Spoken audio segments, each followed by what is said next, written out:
लोगों के लिए शारीरिक और मानसिक स्वास्थ्य के लिए यात्रा अच्छी होती है।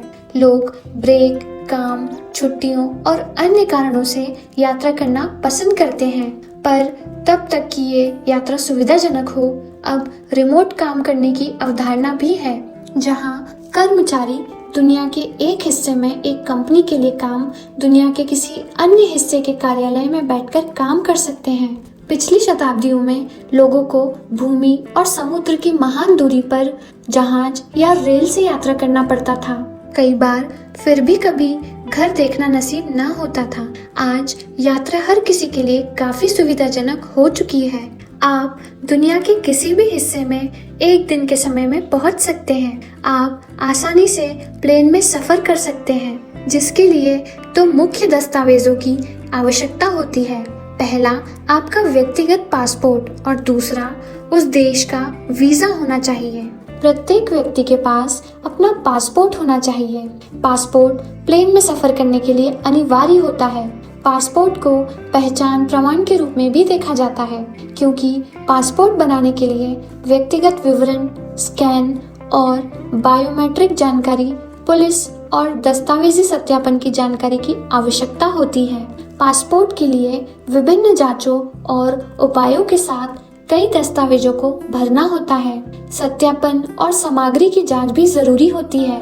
यह पूरी प्रक्रिया काफी समय लेने वाली हो सकती है। हालांकि कुछ देशों में एक तेज प्रक्रिया है, तो कुछ लोगों के लिए पासपोर्ट बनाने की प्रक्रिया काफी कठिन मालूम पड़ती है। यह प्रक्रिया अब तेज कर दी गई है और इसे ऑनलाइन ले लिया गया है। हालांकि कुछ चीजों के लिए व्यक्ति को पासपोर्ट कार्यालय की यात्रा करनी पड़ सकती है।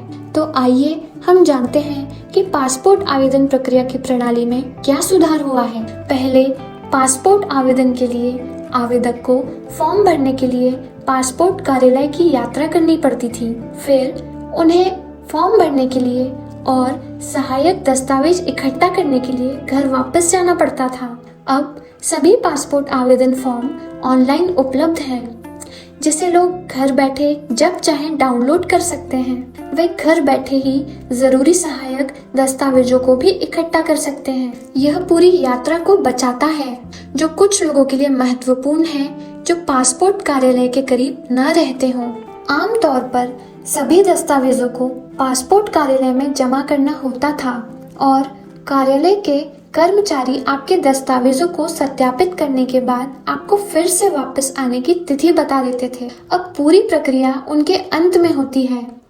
आपके दस्तावेज जमा करने के बाद वे आपको वापस आने की एक तारीख देते हैं। चूंकि ये सत्यापन व्यक्तिगत रूप से नहीं होते हैं और पुलिस विभाग से जुड़कर किए जाते हैं, पुलिस प्रक्रिया के इन चरणों को संभालती है।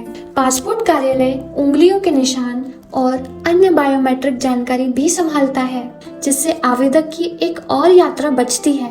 आपको अपनी उंगलियों के निशान, बायोमेट्रिक जानकारी स्कैन करने और अपनी तस्वीर क्लिक करने के लिए पासपोर्ट कार्यालय जाना ही पड़ता है। दुर्भाग्य से इसके बारे में कोई दो तरीके नहीं हैं और आपको इसे प्राप्त करने के लिए उनके कार्यालय में जाना ही होता है। कई सुरक्षा कारण और खतरों की वजह से इसे व्यक्तिगत रूप से नियंत्रित करना संभव नहीं है। अब आपको अपना पासपोर्ट कलेक्ट करने के लिए कार्यालय जाने की जरूरत नहीं है। वे इसे इंडिया पोस्ट के माध्यम से आवेदक का पासपोर्ट भेजते हैं और आप इसे अपने पते पर प्राप्त कर सकते हैं, जो पता आपने पासपोर्ट बनाते वक्त दिया हो। आपको सिर्फ हस्ताक्षर कर अपना पासपोर्ट लेना होता है। हस्ताक्षर कर आप ये सुनिश्चित करते हैं कि आपको पासपोर्ट मिल चुका है। दस्तावेजों की मूल प्रति जमा करने की कोई आवश्यकता नहीं होती, क्योंकि स्कैन की गई प्रतियों से काम चल जाता है। पासपोर्ट आवेदन पत्र के माध्यम से जाते समय सुनिश्चित करें कि सभी स्कैन किए गए दस्तावेज हैं प्रस्तुत, स्पष्ट और पढ़ने योग्य हैं। कार्यालय में वे आपसे हार्ड कॉपी के लिए पूछ सकते हैं जब आप अपने फिंगरप्रिंट और अन्य जानकारी प्रदान करने के लिए उनके कार्यालय में हो। हालांकि आप प्रक्रिया स्कैन से शुरू करें ताकि आप समय बचा सकें। जाहिर है हम इस समय पूरी तरह से ऑनलाइन सिस्टम की ओर नहीं बढ़ सकते हैं, लेकिन भविष्य में जरूर पहुंच सकते हैं। कुल मिलाकर नई प्रणाली एक बहुत अधिक सुविधाजनक और एक विशाल छलांग है एक सही दिशा में। तो दोस्तों, हमें यह उम्मीद है कि आपको यह जानकारी पसंद आई होगी। हमारे चैनल दिल से देशी को सब्सक्राइब व फॉलो करना ना भूलें। धन्यवाद।